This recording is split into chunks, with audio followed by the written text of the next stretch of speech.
베란다 창문을 여니 훅 하고 더운 바람이 끼쳐 들어옵니다.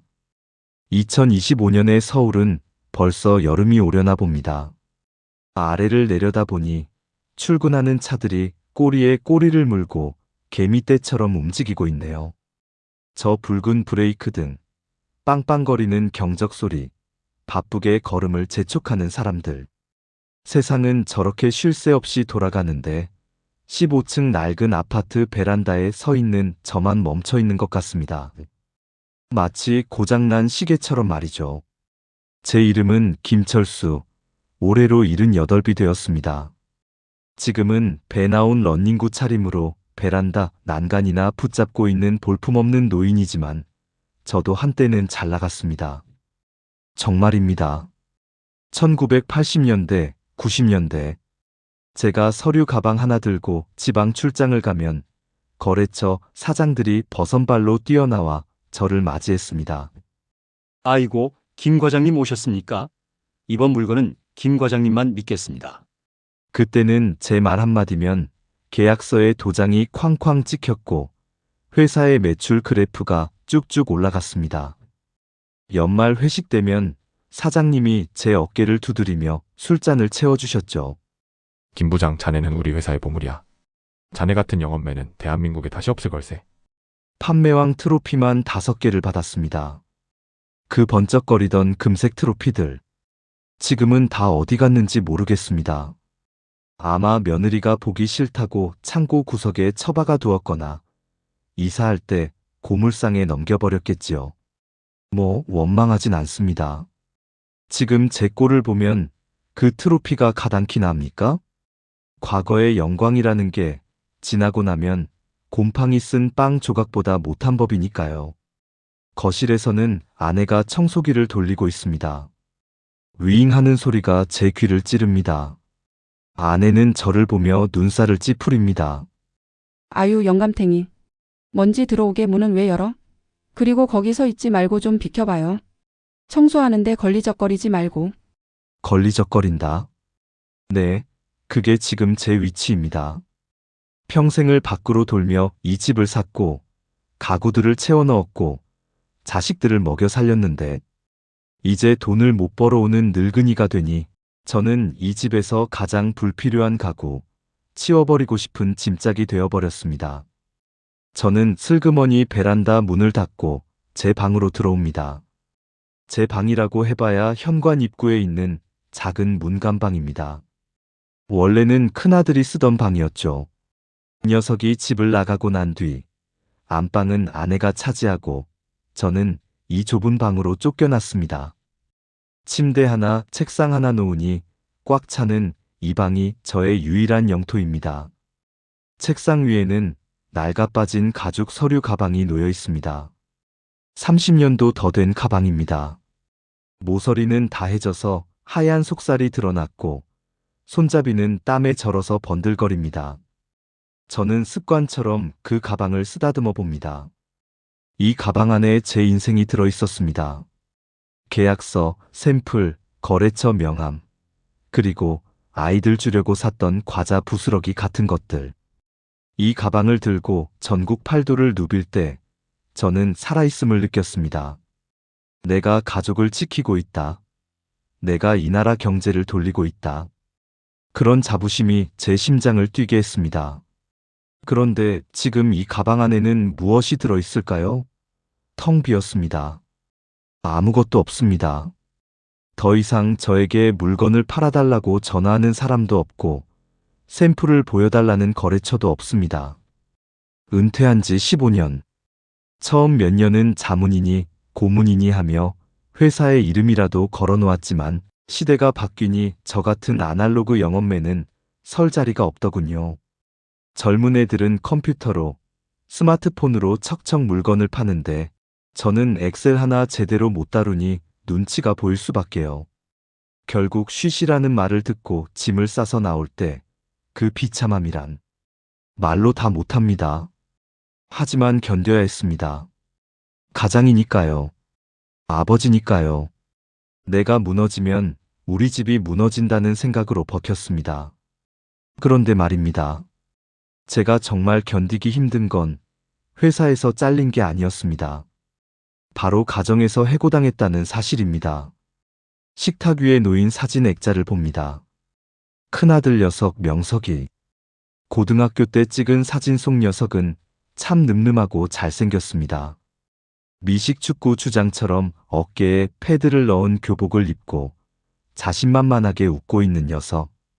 저는 명석이가 제 인생의 가장 큰 성공작이 될 줄 알았습니다. 제가 못 배운 한을 풀어줄, 저보다 훨씬 더 높이 날아올라 우리 집안을 일으킬 인물이라고 믿어 의심치 않았습니다. 명석아, 너는 아빠처럼 살지 마라. 굽실거리지 말고 남들이 우러러보는 사람이 돼야 해.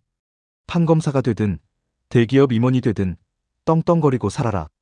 저는 녀석에게 쉴 새 없이 주문을 걸었습니다. 아니, 그건 주문이 아니라 압박이었습니다. 제 월급의 절반을 털어 고액 과외를 시켰고 성적이 조금만 떨어져도 쥐 잡듯이 잡았습니다. 녀석이 수학 문제를 풀다가 졸면 저는 찬물을 끼얹으며 소리쳤습니다. 정신 안 차려? 아빠가 밖에서 어떤 수모를 당하고 돈을 벌어오는지 알아? 네가 성공 못하면 아빠 인생은 꽝이야, 꽝. 그때 녀석의 눈빛을 기억합니다. 겁에 질린 듯 하면서도 깊은 곳에서 반항심이 이글거리던 그 눈. 저는 그게 사내다움이라고 착각했습니다. 하지만 그건 증오였습니다. 자신을 있는 그대로 사랑해주지 않고 자신의 대리 만족 도구로만 여기는 아비에 대한 증오. 결국 명석이는 제 기대대로 명문대에 가지 못했습니다. 재수, 삼수까지 했지만 실패했습니다.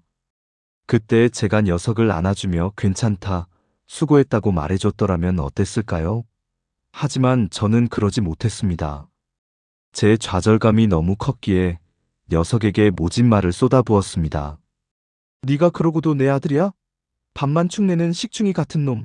내가 너한테 쏟아부은 돈이 얼만데.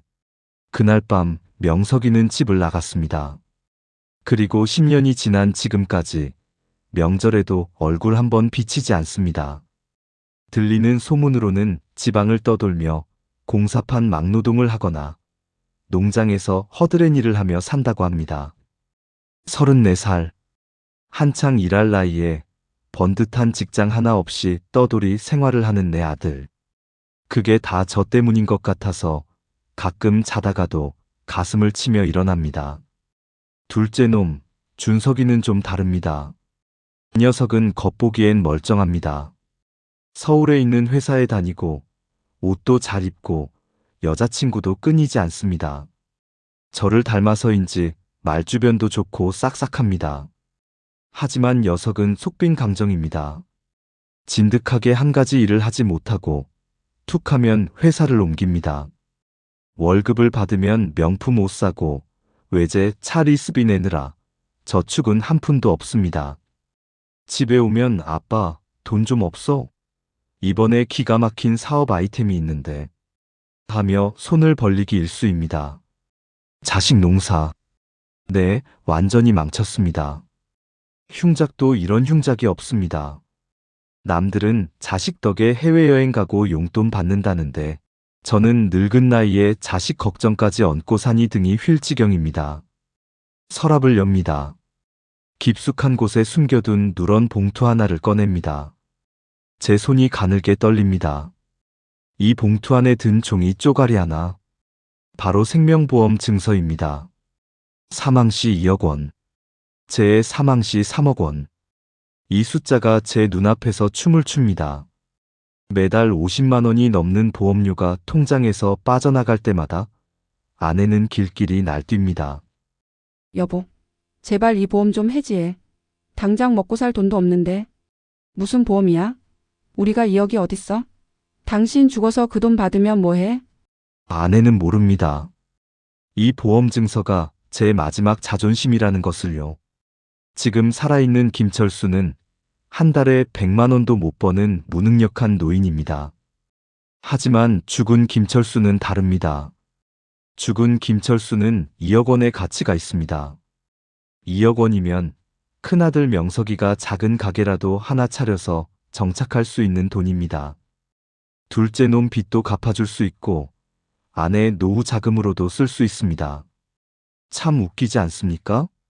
평생을 뼈 빠지게 일했는데 내 몸뚱이 값보다 내 죽음값이 더 비싸다는 게, 산 나보다 죽은 내가 가족들에게 더 도움이 된다는 게, 이 잔인한 계산법이 저를 미치게 만듭니다. 가끔 상상을 합니다. 내가 실수로, 아주 우연한 사고로 죽는 상상. 차를 운전하다가 빗길에 미끄러진다거나 횡단보도를 건너다 트럭에 치인다거나. 그러면 가족들은 슬퍼하겠지만 곧 2억 원이라는 거금을 손에 쥐고 안도하겠지요. 그래도 아버지가 마지막에 큰 건 하나 하고 가셨네. 그런 말을 들을 수 있다면 저는 기꺼이 죽을 수도 있을 것 같습니다. 이런 생각을 하는 제가 미친 걸까요? 아니면 세상이 저를 이렇게 만든 걸까요? 어제는 꿈을 꿨습니다. 죽은 제 형님이 나오더군요. 형님은 젊어서 아프리카로 가서 다이아몬드 광산을 발견해 큰 부자가 되었습니다. 꿈속에서 형님은 하얀 양복을 입고 저를 보며 웃고 있었습니다. 철수야, 정글로 들어와라. 거긴 어둡지만 다이아몬드가 가득해. 용기만 있으면 줄 수 있어. 정글. 형님이 말한 정글이 죽음을 뜻하는 건지 아니면 또 다른 기회를 뜻하는 건지 모르겠습니다. 하지만 확실한 건 제가 지금 서 있는 이곳, 이 콘크리트 아파트 단지도 정글이나 다름없다는 겁니다. 돈이 없으면 잡아먹히고 쓸모가 없으면 버려지는 비정한 정글. 가방을 다시 닫습니다. 철컥 하는 소리가 유난히 크게 들립니다. 오늘따라 가방이 더 무겁게 느껴집니다. 아무것도 들어있지 않은데도 말입니다. 아마도 이 가방 안에 제가 평생 짊어지고 온 가장의 무게가 실패한 아버지의 회한이 가득 차 있어서 그런가 봅니다. 거실로 나가려는데 아내가 소리칩니다. 당신 오늘 관리비 내는 날인 거 알지? 통장에 돈 없더라. 어떻게 좀 해봐. 어떻게 좀 해보라니. 내가 도깨비 방망이라도 가진 줄 아나 봅니다. 하지만 저는 군말 없이 알았어라고 대답합니다. 그리고 주머니를 뒤적거려 봅니다. 꼬깃꼬깃한 1,000원짜리 몇 장과 동전 몇 개가 손끝에 잡힙니다. 이걸로는 관리비는커녕 담배 한 갑도 사기 힘듭니다. 나가야겠습니다. 어디로든 나가서 돈을 만들어 와야 합니다. 옛날 거래처 사장님한테 가서 사정이라도 해볼까? 아니면 인력사무소라도 기웃거려 볼까?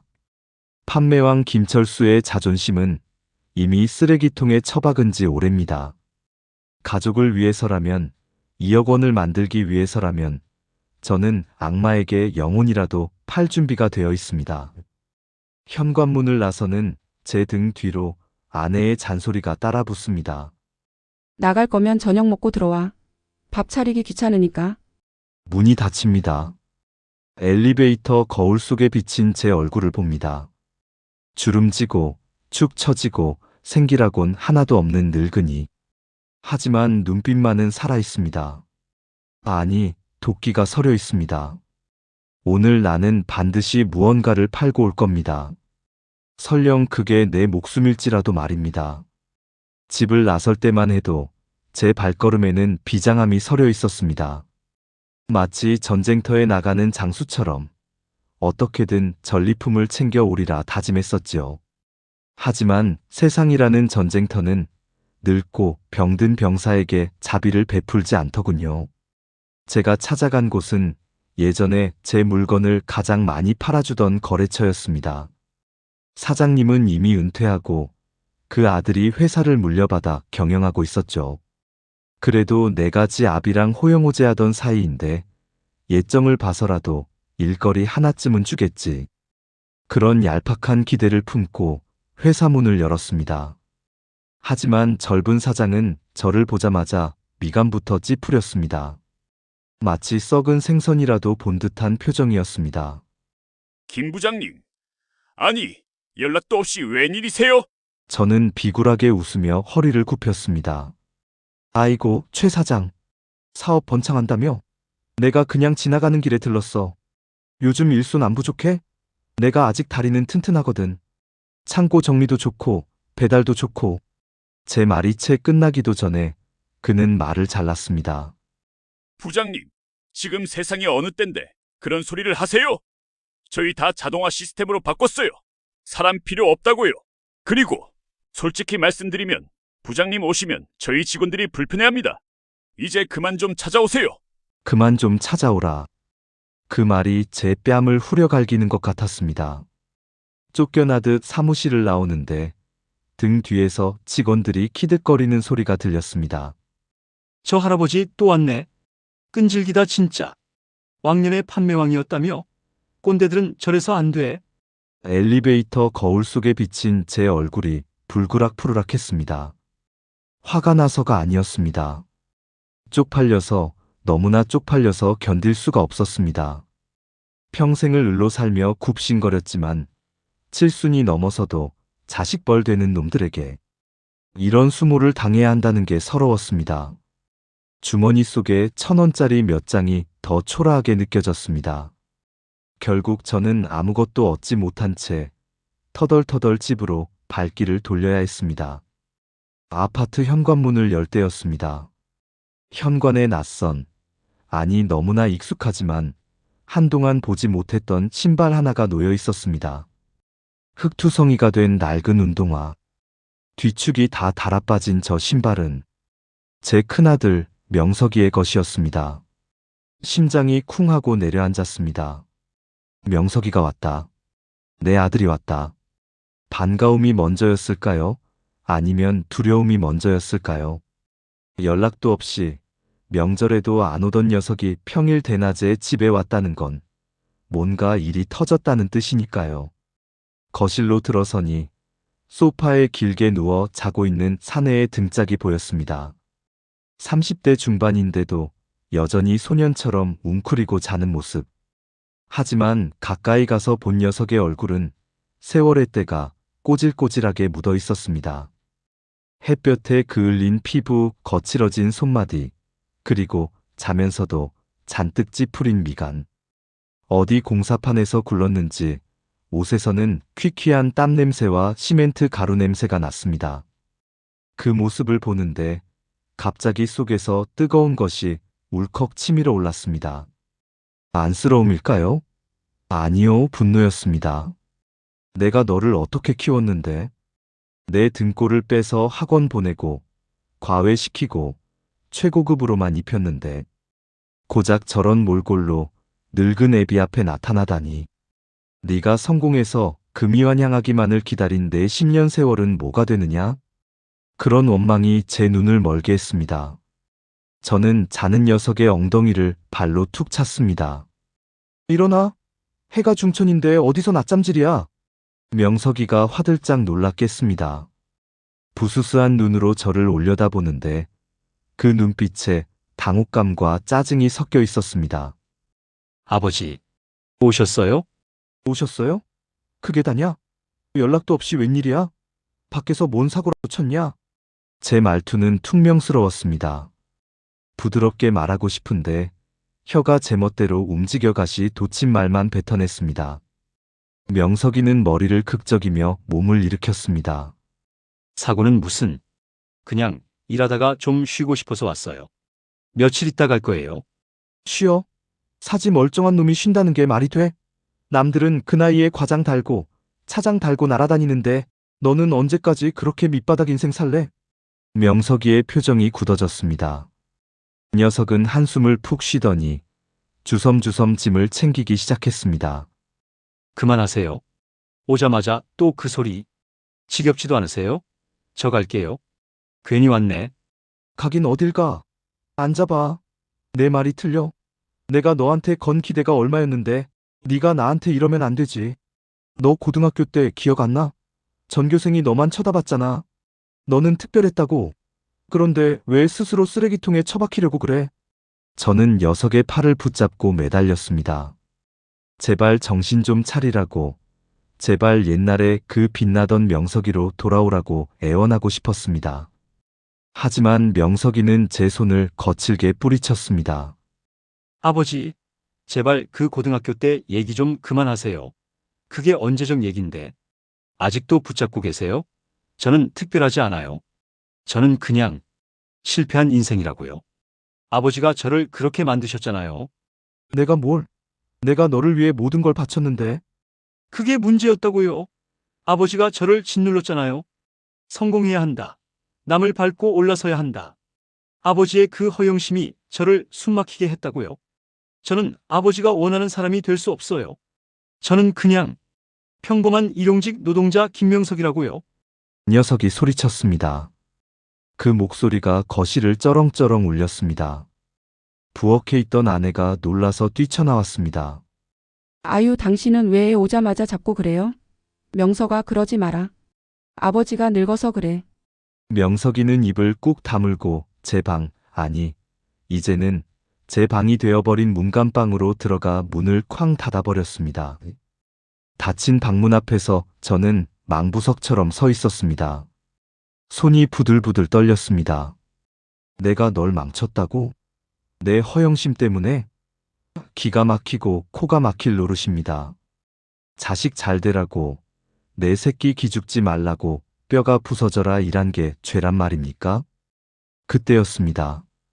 갑자기 눈앞이 핑 돌더니 거실 풍경이 일그러지기 시작했습니다. 누런 벽지가 환하게 빛나고 낡은 소파가 번쩍거리는 가죽 소파로 변했습니다. 그리고 닫힌 방문이 열리면서 30년 전의 명석이가 걸어 나왔습니다. 고등학교 유니폼을 입은 훤칠하고 잘생긴 18살의 명석이. 녀석은 손에 왁스를 들고 있었습니다. 아빠, 제가 아빠 차 다 닦아놨어요. 번쩍번쩍해요. 아, 저 미소. 세상을 다 가진 듯 자신만만했던 저 표정. 저는 홀린 듯 녀석에게 다가갔습니다. 오냐, 그래야 내 아들이지. 명석아, 너는 최고야. 너는 이 동네에서 제일 가는 놈이야. 나중에 대학 가면 여자들이 줄을 설 거다. 너는 아빠처럼 가방 들고 다니며 물건 파는 일 안 해도 돼. 너는 펜대 굴리며 사는 거물이 될 거야. 어린 명석이가 환하게 웃으며 제 품에 안겼습니다. 따뜻했습니다. 그때 우리는 얼마나 행복했던가요? 일요일이면 마당에서 세차를 하고 녀석이 던져주는 공을 받으며 미래를 꿈꿨습니다. 그때는 정말 모든 게 가능해 보였습니다. 이 녀석만 잘 키우면 내 구질구질한 인생도 한 방에 역전될 것 같았습니다. 철수야. 어디선가 굵직한 목소리가 들려왔습니다. 고개를 돌려보니 베란다 창가에 하얀 양복을 입은 형님이 서 계셨습니다. 죽은 형님, 벤. 형님은 손에 다이아몬드 원석을 쥐고 있었습니다. 형님, 오셨습니까? 철수야, 넌 아직도 여기서 이러고 있냐? 내가 말했잖아. 정글로 가야 한다고. 거기엔 다이아몬드가 지천으로 깔려 있다고. 형님, 저는 가족이 있어서 못 갔습니다. 이 처자식들 먹여 살리느라. 핑계 대지 마라. 넌 겁쟁이야. 안전한 월급 봉투에 목매달고 살다가 결국 빈털터리가 된 거잖아. 내 자식 꼴을 봐라. 저게 네가 바란 결과냐? 형님이 명석이의 방문을 가리켰습니다. 다시 보니 교복 입은 명석이는 사라지고 늙고 지친 30대의 명석이가 문틈으로 저를 노려보고 있었습니다. 그 눈빛에 서린 경멸. 아버지는 실패자예요. 아버지는 허풍쟁이에요. 그렇게 말하는 것 같았습니다. 아니야. 나는 실패하지 않았어. 나는 판매왕이었어. 내가 이 집을 샀고 냉장고를 채웠어. 저는 허공에 대고 소리쳤습니다. 하지만 제 목소리는 메아리도 없이 흩어졌습니다. 형님은 껄껄 웃으며 시계를 보았습니다. 시간이 없다, 철수야. 기차는 곧 떠난다. 빈손으로 갈 거냐? 내 자식한테 물려줄 게 빚이랑 원망밖에 없어서야 되겠어?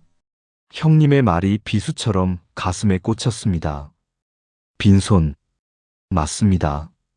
제 손에는 아무것도 없습니다. 통장은 마이너스고 집은 대출이 껴있고 제 몸뚱이는 낡아 빠졌습니다.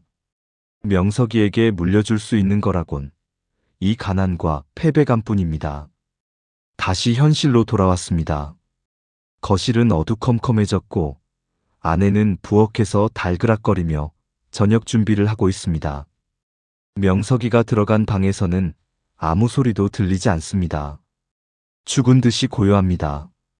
저는 비틀거리며 소파에 주저앉았습니다. 형님의 환영은 사라졌지만 형님이 남긴 말은 귓가에 쟁쟁하게 울립니다. 빈손으로 갈 거냐? 문득 아까 서랍 속에 넣어둔 생명보험 증서가 떠올랐습니다. 2억 원. 그 돈이면 명석이가 다시 시작할 수 있습니다. 저 녀석이 저렇게 구겨진 인생을 펴고 다시 고등학교 때처럼 어깨를 펴고 살 수 있게 만들 수 있는 유일한 방법. 그것은 제가 사라지는 것뿐입니다. 하지만 무섭습니다. 죽는다는 게, 이 세상에서 지워진다는 게 덜컥 겁이 납니다.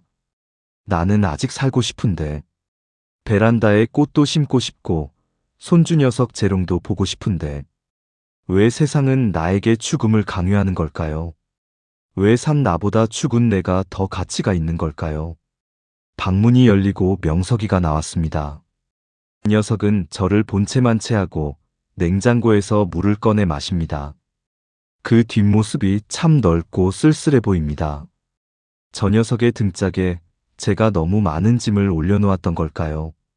제 기대가 제 욕심이 녀석을 짓눌러서 저렇게 굽어지게 만든 걸까요? 명석아, 제가 조심스럽게 불렀습니다.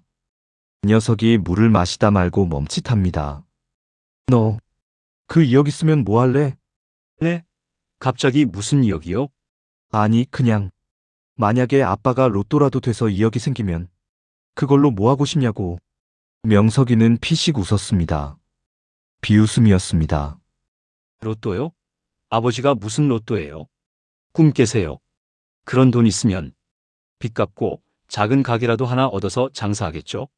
더 이상 남의 밑에서 눈치 안 보고 제 마음대로 살고 싶어요.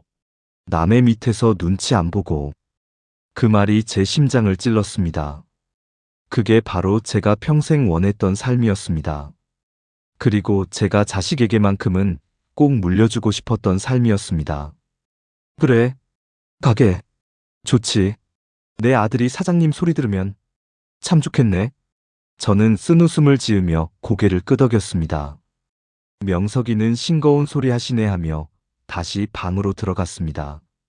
하지만 저는 알았습니다.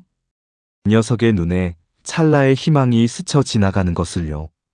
돈만 있다면이라는 간절함이 녀석의 눈동자에 맺혀 있는 것을 보았습니다. 결심이 섰습니다. 아니, 섰다고 믿고 싶습니다. 형님의 말이 맞습니다. 정글에서는 목숨을 걸어야 다이아몬드를 얻을 수 있습니다. 저는 평생 정글 주변만 맴돌다 이빨 빠진 호랑이가 되었지만 마지막 순간에는 진짜 사냥을 해야겠습니다. 내 목숨을 미끼로 자식의 미래라는 사냥감을 잡아야겠습니다. 베란다로 나가 다시 밖을 봅니다.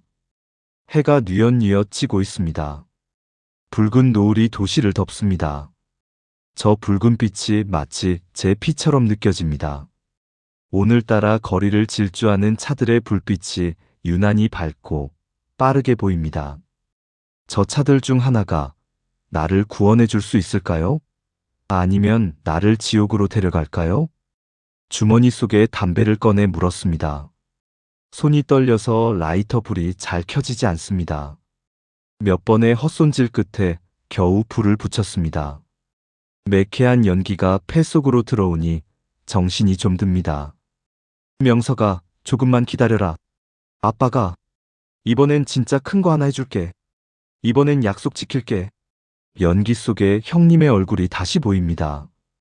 형님이 손짓합니다. 이리 와라, 철수야. 여기는 편하다. 여기는 실적 압박도 없고 자식 걱정도 없다.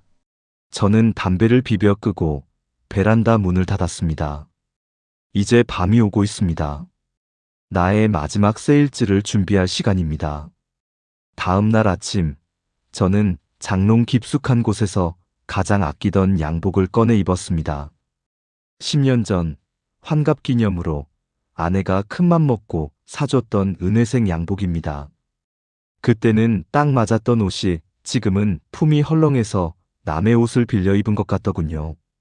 거울 앞에 서서 넥타이를 매는데 손이 떨려 매듭이 자꾸 삐뚤어졌습니다. 할 수 있다. 김철수, 너는 아직 죽지 않았어. 주문을 외우듯 중얼거리며 희끗희끗한 머리에 포마드 기름을 잔뜩 발라 넘겼습니다. 오늘은 결판을 내야 했습니다. 제 옛 직장, 대성물산의 사장을 만나러 가는 날이니까요. 그 회사의 창업주인 박 회장님은 제게 아버지 같은 분이셨습니다. 제가 맨발로 뛰어다니며 거래처를 뚫어오면 제 손을 꼭 잡고 김 과장, 자네가 우리 회사의 기둥이야 라며 눈시울을 붉히셨죠. 박 회장님이 돌아가시고 지금은 그 아들인 박 사장이 회사를 물려받았습니다. 비록 젊은 친구지만 제가 업어 키우다시피 했으니 제 부탁을 매몰차게 거절하진 않을 거라 믿었습니다. 큰아들 명석이도 오늘 중요한 약속이 있다고 했습니다. 녀석은 아침 일찍부터 부산을 떨더군요. 제 낡은 와이셔츠를 빌려 입고 어디서 구했는지 번듯한 서류 가방까지 들고 나왔습니다. 아버지, 저 다녀올게요. 녀석의 목소리에 힘이 들어가 있었습니다. 녀석이 찾아간다는 사람은 예전 직장 상사였던 김이사라고 했습니다. 그분이 저를 되게 좋게 보셨거든요. 사업 아이템만 확실하면 투자해 주신다고 했어요. 1억, 아니 5천만 원만 당겨와도 바로 시작할 수 있어요. 명석이는 눈을 반짝이며 말했습니다. 그 모습을 보니 제 마음도 덩달아 부풀어 올랐습니다. 그래, 내 아들이다. 피는 못 속이지. 우리는 현관에서 서로의 어깨를 두드려주며 헤어졌습니다.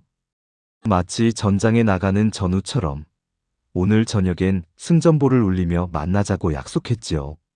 저녁에 갈비나 먹자. 아버지가 쏠게. 저는 호기롭게 말했습니다. 주머니엔 차비밖에 없으면서 말이죠. 회사는 강남의 번쩍거리는 빌딩 숲 사이에 있었습니다. 옛날엔 2층짜리 허름한 건물이었는데 지금은 고개를 젖혀야 꼭대기가 보이는 20층 빌딩이 되었더군요. 회전문을 통과해 로비로 들어서니 말쑥하게 차려입은 젊은 직원들이 바쁘게 오갔습니다. 그들 틈에서 낡은 양복을 입은 저는 마치 박물관에서 튀어나온 유물 같았습니다. 안내 데스크에 가서 박 사장을 만나러 왔다고 했습니다. 여직원은 저를 위아래로 훑어보더니 약속이 되어 있냐고 묻더군요. 약속은 무슨, 내가 이 회사 창립 멤버인데. 저는 짐짓 근엄한 표정으로 말했습니다. 나 김철수 이사야. 박 사장 어릴 때부터 내가 다 보고 자랐어. 연락하면 알 거야. 한참 뒤에야 비서실에서 올라오라는 연락이 왔습니다. 사장실은 15층이었습니다. 엘리베이터가 올라가는 동안 침이 바짝바짝 말랐습니다. 무슨 말을 하지? 그냥 고문자리 하나만 달라고 할까? 아니면 월급은 필요 없으니 책상만 하나 달라고 할까? 수만 가지 생각이 스쳐 지나갔습니다. 사장실 문이 열리고 박 사장이 보였습니다. 그는 최신형 안마 의자에 누워 태블릿 PC를 보고 있었습니다. 40 초반의 젊은 나이, 기름진 얼굴, 값비싼 맞춤 정장. 그는 제가 들어갔는데도 일어나지도 않고 눈길만 살짝 돌렸습니다. 김 부장님 오셨어요. 웬일이세요? 부장님이라니. 퇴직할 때 명예이사 직함까지 줬으면서 이제 와서 도로 부장으로 강등시키는 저 신보. 하지만 저는 꾹 참고 웃었습니다. 아이고, 박 사장. 아니, 회장님이라고 불러야 하나? 거참 사무실 좋네. 아버지 때랑은 비교도 안 돼. 용건만 간단히 아시죠? 제가 5분 뒤에 미팅이 있어서. 그는 시계를 쳐다보며 말했습니다. 5분. 제 30년 청춘을 바친 회사에서 제가 허락받은 시간은 고작 5분이었습니다. 저는 다급해졌습니다. 자존심이고 뭐고 다 내려놓고 본론을 꺼냈습니다. 박 사장, 내가 집에만 있으려니 좀이 쑤셔서 말이야. 나 아직 쌩쌩하거든. 영업이라면 자신 있어. 내 옛날 수첩에 거래처가 수백 군데야. 내가 다시 현장 좀 뛰게 해주게. 월급은 그냥 기본급만 줘도 돼. 박 사장은 어이없다는 듯 웃음을 터뜨렸습니다. 부장님, 지금 농담하세요? 요즘 누가 수첩 들고 영업합니까? 다 AI가 분석하고 데이터로 승부하는 시대예요. 부장님 방식은 죄송하지만 구석기 시대 방식이라고요. 아니야, 영업은 사람과 사람이 만나는 거야. 내가 가서 술 한 잔 따라주고 형님. 동생 하면 다 넘어오게 돼 있어. 그게 문제라는 겁니다. 접대하고 뒷돈 찔러주고. 그런 낡은 방식 때문에 저희가 이미지 쇄신하느라 얼마나 힘들었는지 아세요? 이제 부장님 자리는 없어요. 제발 좀 추하게 이러지 마시고 곱게 늙으세요. 추하게 이러지 마라. 곱게 늙어라. 그 말들이 화살이 되어 제 심장에 꽂혔습니다. 저는 저도 모르게 소리를 질렀습니다. 야, 이놈아. 내가 네 아버지랑 이 회사를 어떻게 키웠는데. 네가 기저귀 차고 다닐 때 내가 너 업어 키웠어. 네가 입고 있는 그 양복, 네가 앉아있는 그 의자, 다 내가 번 돈으로 산 거야. 저는 책상을 내리치며 울분을 토했습니다. 하지만 박 사장은 눈 하나 깜짝하지 않았습니다. 그는 인터폰을 눌러보안 요원을 불렀습니다. 여기 잡상인이 들어와서 난동을 피우네요. 끌어내세요. 잡상인. 제가 제 평생을 바친 회사에서 잡상인 취급을 받으며 끌려나가는 데는 1분도 걸리지 않았습니다. 건물 밖으로 내동댕이 쳐진 저는 아스팔트 바닥에 주저앉아 멍하니 빌딩을 올려다봤습니다. 유리창에 비친 제 모습이 보였습니다. 머리는 헝클어지고 넥타이는 풀어 헤쳐진 볼품없는 늙은이. 지나가는 사람들이 저를 보며 혀를 차고 지나갔습니다.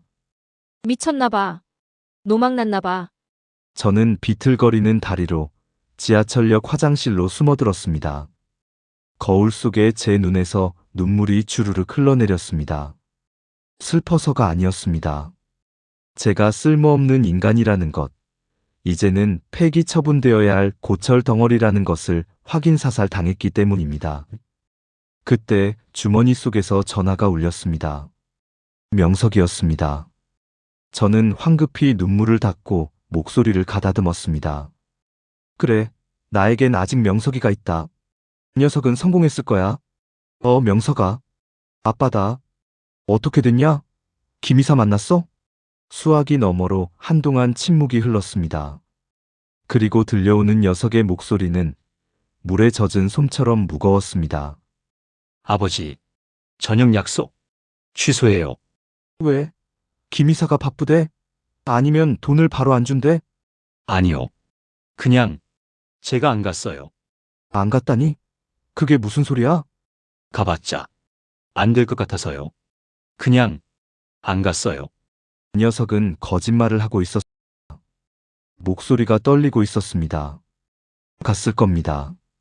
가서 저처럼 문전박대를 당했거나 아예 만나주지도 않았을 겁니다. 김이사라는 사람, 저도 압니다. 이해 타산이 빠른 사람이죠.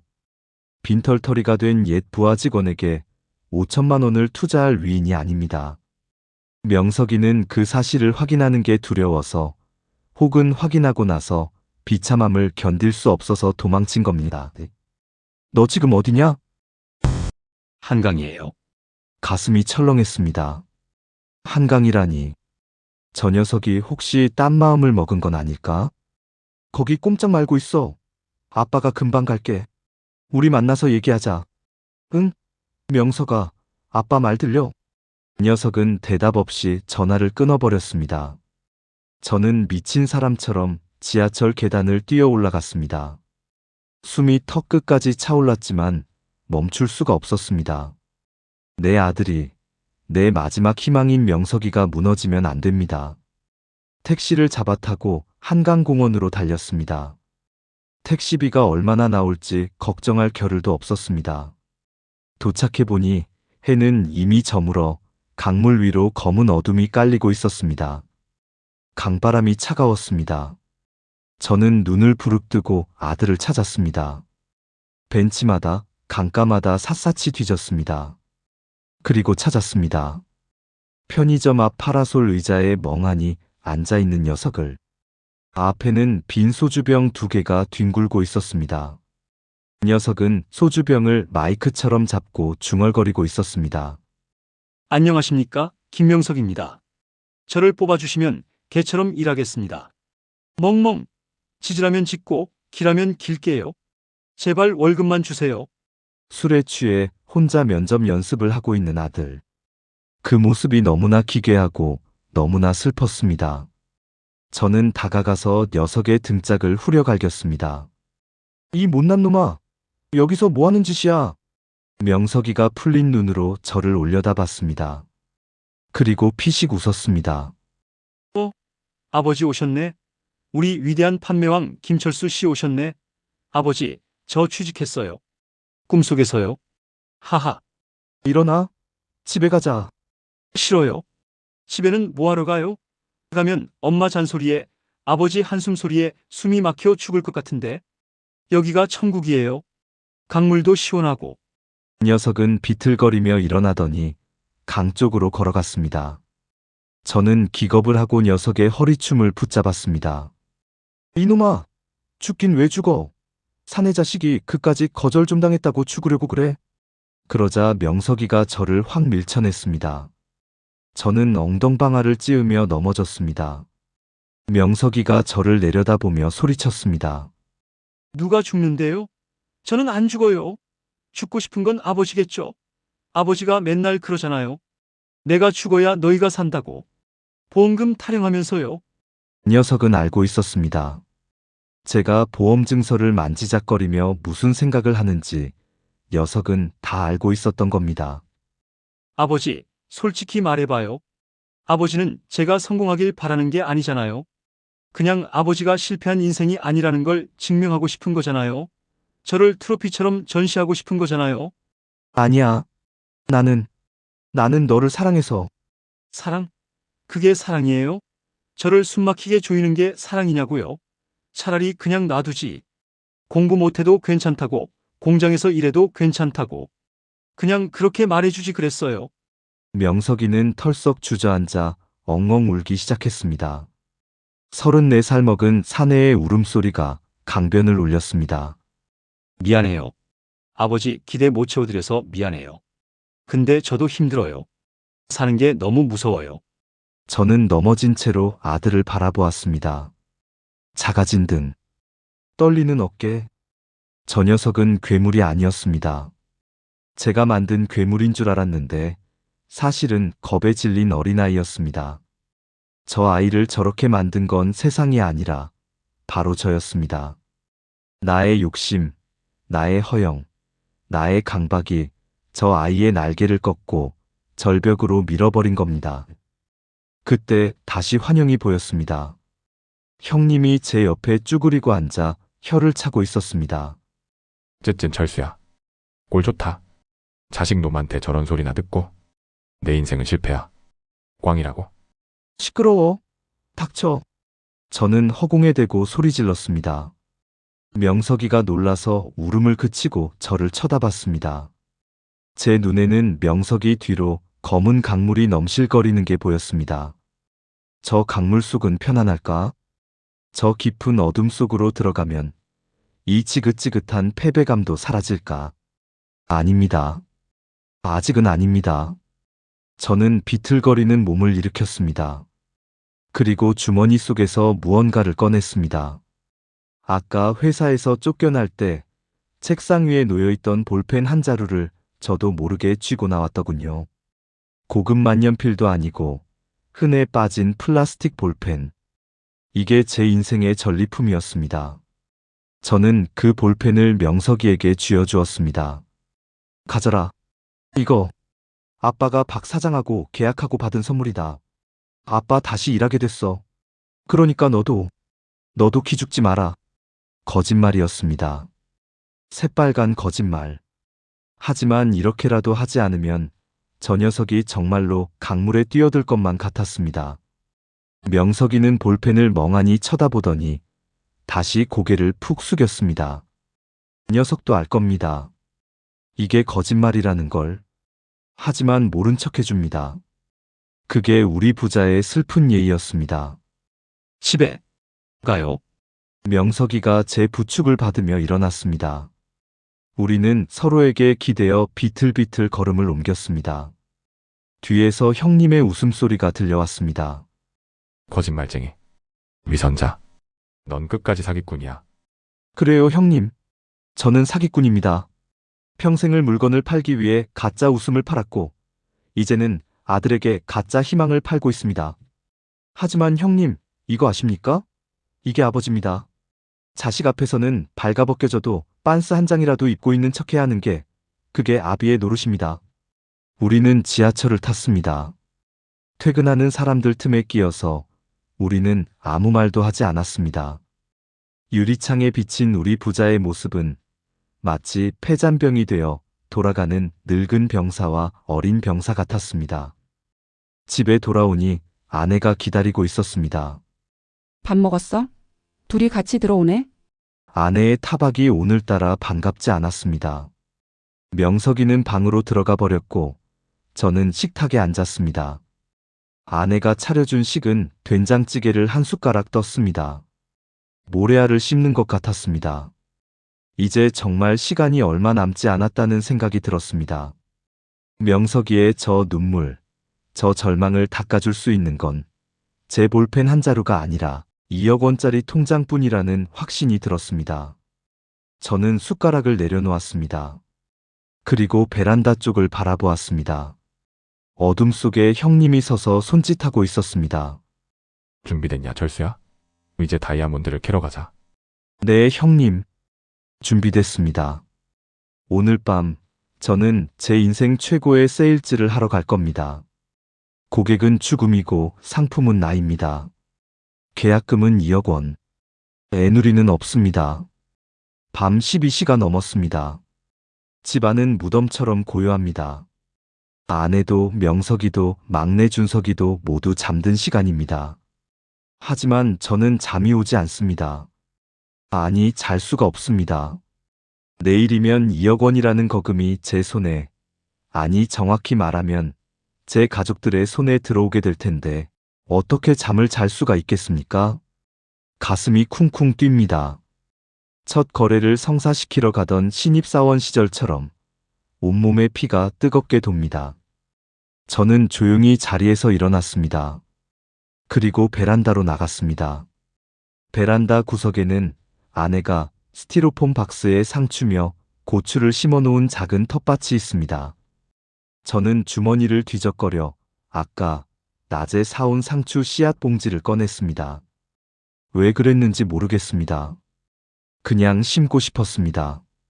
내가 떠나고 난 뒤에도 무언가 자라나고 있다는 걸 확인하고 싶었는지도 모릅니다. 아니면 땅에 무언가를 묻는다는 행위가 저의 죽음을 예행 연습하는 것처럼 느껴져서였을까요? 저는 맨손으로 흙을 팠습니다. 손톱 밑에 까만 흙이 끼어 들어갔지만 상관없었습니다.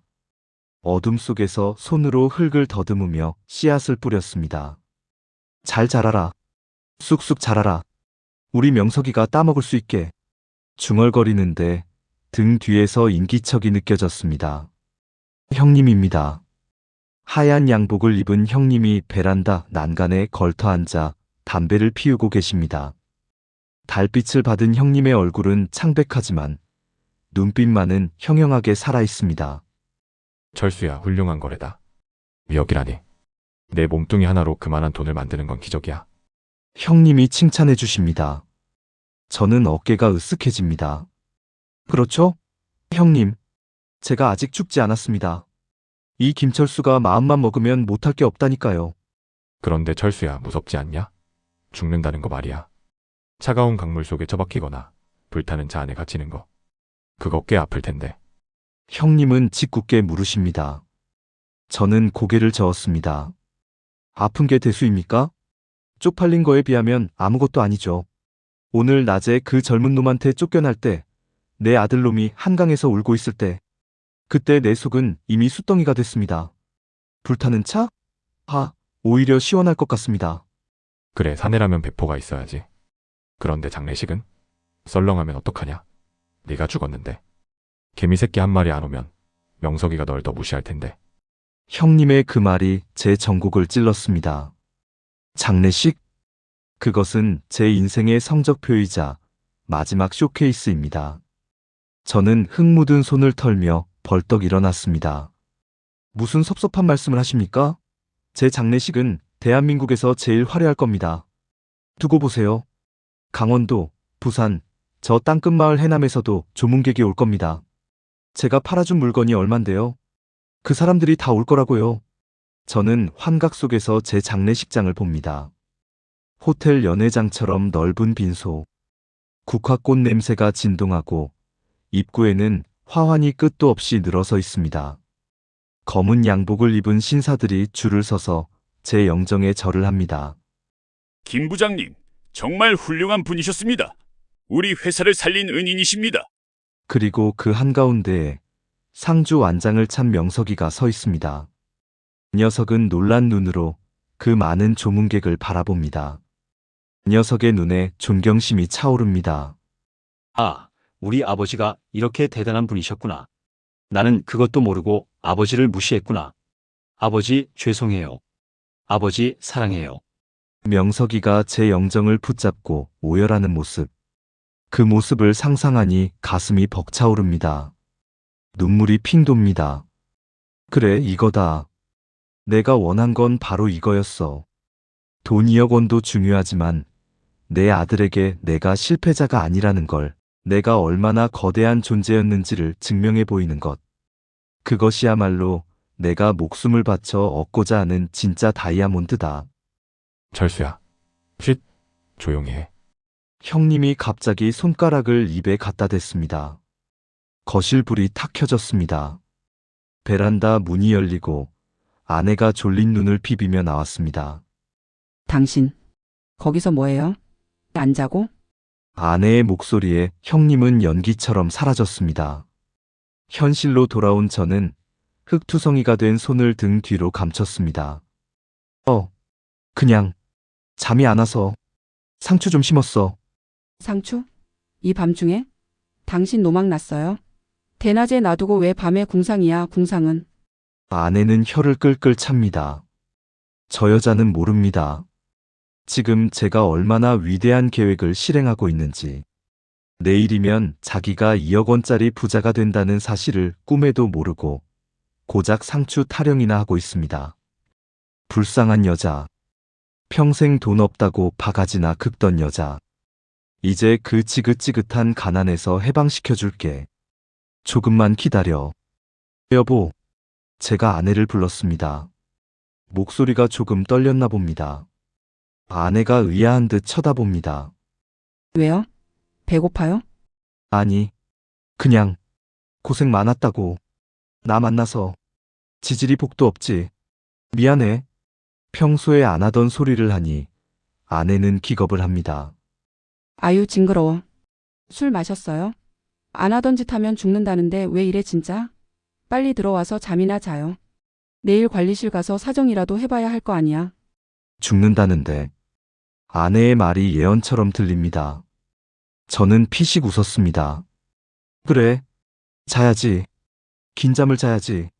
아내가 먼저 방으로 들어가고 저는 거실에 잠시 서 있었습니다. 명석이 방 문고리를 잡아봅니다. 잠겨있지 않습니다. 살짝 문을 열고 녀석을 봅니다. 이불을 걷어차고 자는 모습이 영락없는 어린애입니다. 저는 조심스럽게 다가가 이불을 덮어주었습니다. 녀석의 머리맡에 아까 줬던 볼펜이 놓여 있습니다. 그 싸구려 볼펜을 버리지 않고 챙겨뒀군요. 가슴이 찡합니다. 명석아, 아빠가 주는 진짜 선물은 이게 아니야. 내일 아침이면 알게 될 거다. 그 돈 받으면 빚부터 갚아라. 그리고 네가 하고 싶다는 그 가게 꼭 차려. 아빠처럼 남의 눈치 보지 말고 어깨 펴고 살아라. 속으로 유언을 남기는데 명석이가 잠결에 뒤척이며 중얼거립니다. 아버지, 죄송해요. 저도 잘하고 싶은데. 녀석의 잠꼬대에 제 눈에서 눈물이 툭 떨어졌습니다. 바보 같은 놈. 못난 놈. 하지만 세상에서 제일 사랑하는 내 새끼. 나는 녀석의 이마에 입을 맞추고 싶었지만 깰까봐 그저 머리카락만 한번 쓸어 넘겨주었습니다. 손끝에 닿은 녀석의 체온이 너무나 따뜻해서 하마터면 주저앉을 뻔했습니다. 하지만 안 됩니다. 지금 주저앉으면 우리는 영영 이 가난의 굴레에서 벗어날 수 없습니다. 저는 방문을 닫고 나왔습니다.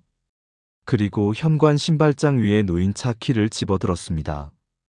손에 착 감기는 차가운 금속의 느낌. 이게 바로 지옥으로 가는 열쇠이자 천국으로 가는 티켓입니다. 현관문을 열고 나갑니다. 엘리베이터를 기다리는 시간이 억겁처럼 느껴집니다. 거울 속에 저를 봅니다. 눈이 퀭하고 머리는 산발이지만 표정만은 비장합니다. 마치 큰 계약을 앞둔 세일즈맨처럼 입가에 경련 같은 미소를 띄어봅니다. 안녕하십니까, 고객님. 김철수입니다. 오늘 아주 특별한 상품을 가져왔습니다. 지하 주차장은 서늘합니다. 제 낡은 승용차가 구석에 처박혀 있습니다. 10년을 넘게 탄 똥차. 여기저기 긁히고 찌그러진 게 꼭 제 인생 같습니다. 하지만 오늘만큼은 이 녀석이 람보르기니보다 더 훌륭한 역할을 해줄 겁니다. 운전석에 앉았습니다. 시동을 꺼니 갤갤갤 하는 소리가 납니다. 임마, 너도 늙었구나? 그래도 마지막 힘은 좀 써봐라. 주인 마지막 가는 길인데. 핸들을 잡은 손에 힘이 들어갑니다. 라디오를 켰습니다. 새벽 방송이라 그런지 조용한 클래식 음악이 나옵니다. 안 어울립니다. 채널을 돌리니 신나는 트로트가 나옵니다. 쨍하고 해뜰 날 돌아온단다 그래 이거지. 내 인생에도 해뜰 날이 올 겁니다. 내가 죽고 나면 우리 가족들 인생에는 쨍하고 해가 뜨겠지요. 차를 몰고 주차장을 빠져나왔습니다. 새벽 공기가 차갑습니다. 도로는 텅 비어 있습니다. 마치 저를 위해 깔아놓은 레드카펫 같습니다. 저는 엑셀을 밟았습니다. 속도계 바늘이 올라갑니다. 60, 80, 100. 어디로 갈까요? 한강다리? 아니면 고속도로 방음벽? 어디든 상관없습니다. 확실하게 단 한 번에 끝낼 수 있는 곳이면 됩니다. 제 사망으로 인정받아야 3억이 나오니까 실수가 용납되지 않는 사고여야 합니다. 형님, 보고 계십니까? 저 갑니다. 다이아몬드 캐러 갑니다. 저는 소리쳤습니다. 조수석에 형님이 앉아 계십니다. 형님은 엄지를 치켜 세우며 웃고 계십니다. 달려라, 철수야. 더 밟아. 저기 빛이 보인다. 앞 유리창 너머로 가로등 불빛들이 혜성처럼 꼬리를 물고 지나갑니다. 속도감이 느껴지지 않습니다. 오히려 몸이 붕 뜨는 것 같은 황홀경이 찾아옵니다. 이게 바로 성공의 맛인가 봅니다. 평생 맛보지 못했던 짜릿하고 완벽한 성공의 맛. 눈앞에 거대한 교각 기둥이 보입니다. 저기다가, 저기가 바로 내 종착역이다. 저는 엑셀을 끝까지 밟았습니다. 엔진이 비명을 지릅니다. 제 심장도 비명을 지릅니다. 여보, 명서가, 준서가, 아빠가 돈 벌어 간다. 2억이다. 2억. 제 외침은 엔진 소리에 묻혔습니다. 눈을 부릅떴습니다. 피하지 않겠습니다. 마지막 순간까지 나는 가장으로서, 아버지로서, 판매왕으로서 당당하게 부딪힐 겁니다. 쾅 마이너스. 거대한 굉음과 함께 세상이 뒤집혔습니다. 유리창이 산산조각 나고 찌그러진 철판이 제 몸을 조여옵니다. 고통은 찰나였습니다. 뜨거운 피가 얼굴을 덮는 게 느껴졌습니다. 그리고 이상하게도 마음이 편안해집니다. 드디어 팔았습니다. 나를 팔았습니다. 이제 나는 쓸모없는 노인이 아닙니다. 나는 2억 원입니다. 나는 우리 가족의 미래입니다. 어둠이 밀려옵니다. 그 어둠 속에서 누군가가 박수를 치고 있습니다. 수만 명의 관중이, 수만 명의 조문객이 기립박수를 보냅니다. 브라보! 김철수! 역시 판매왕이야! 저는 피 묻은 입꼬리를 올려 웃었습니다. 성공이다. 대성공이다. 으악! 단말마 같은 비명을 지르며 눈을 번쩍 떴습니다. 거친 숨이 턱 끝까지 차오르고 온몸은 식은 땀으로 흠뻑 젖어 있었습니다. 심장이 쿵쾅거려 갈비뼈가 부러질 것만 같습니다. 주위를 둘러봅니다. 찌그러진 차체도 깨진 유리창도 피비린내도 없습니다. 익숙한 가죽 냄새와 방향제 냄새. 저는 제 낡은 승용차 운전석에 멀쩡히 앉아 있었습니다. 차는 한강둔치 주차장 구석에 시동이 꺼진 채 주차되어 있었고 창밖으로는 이제 막 붉은 아침 해가 떠오르고 있었습니다. 꿈이었습니다. 형님을 태우고 엑셀을 밟고 기둥을 들이받고 장례식장에서 아들들이 싸우는 꼴을 봤던 그 모든 것이 너무나 생생해서 소름 끼치는 악몽이었습니다. 저는 떨리는 손으로 얼굴을 감싸쥐었습니다. 살아있습니다. 내 손가락이 움직이고 내 폐로 차가운 새벽 공기가 들어옵니다. 안도감과 함께 뜨거운 눈물이 주르륵 흘러내렸습니다. 살았다. 나 안 죽었어. 김철수 살아있어. 조수석을 봅니다. 형님은 없습니다. 하얀 양복도 다이아몬드도 없습니다. 그제야 깨닫습니다. 죽음은 탈출구가 아니었습니다. 꿈속에서 봤던 그 썰렁한 빈소, 서로 멱살을 잡던 아들놈들, 상복 입은 아내의 텅 빈 눈동자. 그건 제가 가족에게 주려던 선물이 아니라 평생 씻을 수 없는 저주였습니다. 내가 죽어서 남길 2억 원은 그들의 눈물을 닦아주는 게 아니라 그들의 가슴에 대못을 박는 돈이었습니다. 미친놈, 미련한 놈. 저는 핸들에 이마를 받고 오열했습니다. 무슨 짓을 하려 했던 걸까요? 가족을 위한다는 핑계로 사실은 그저 비겁하게 도망치려 했던 것 아닙니까? 세상의 멸시가 무서워서, 무능한 가장이라는 손가락질이 두려워서 내 목숨을 헐값에 팔아넘기려 했던 겁니다. 한참을 울고 나니 정신이 듭니다. 주머니 속을 뒤적거려 봅니다. 누런 봉투가 손에 잡힙니다. 생명보험 증서. 어젯밤 제 목숨값이라며 신주단지처럼 모시고 나왔던 그 종이 쪼가리. 저는 차 문을 열고 밖으로 나갔습니다. 강바람이 찹니다. 하지만 상쾌합니다. 저는 망설임 없이 봉투를 찢었습니다. 찍찍. 종이 찢어지는 소리가 이렇게 경쾌할 줄 몰랐습니다. 사망보험금 2억 원. 제 사망 3억 원. 그 숫자들을 잘게 찢어 바람에 날려보냈습니다. 안 판다. 더러워서 안 팔아. 내 목숨 돈으로 안 바꾼다. 강물을 향해 소리쳤습니다. 하얀 종이 조각들이 눈송이처럼 흩날리며 강물 위로 떨어졌습니다. 속이 후련합니다. 이제 저는 2억 원짜리 시체가 아닙니다.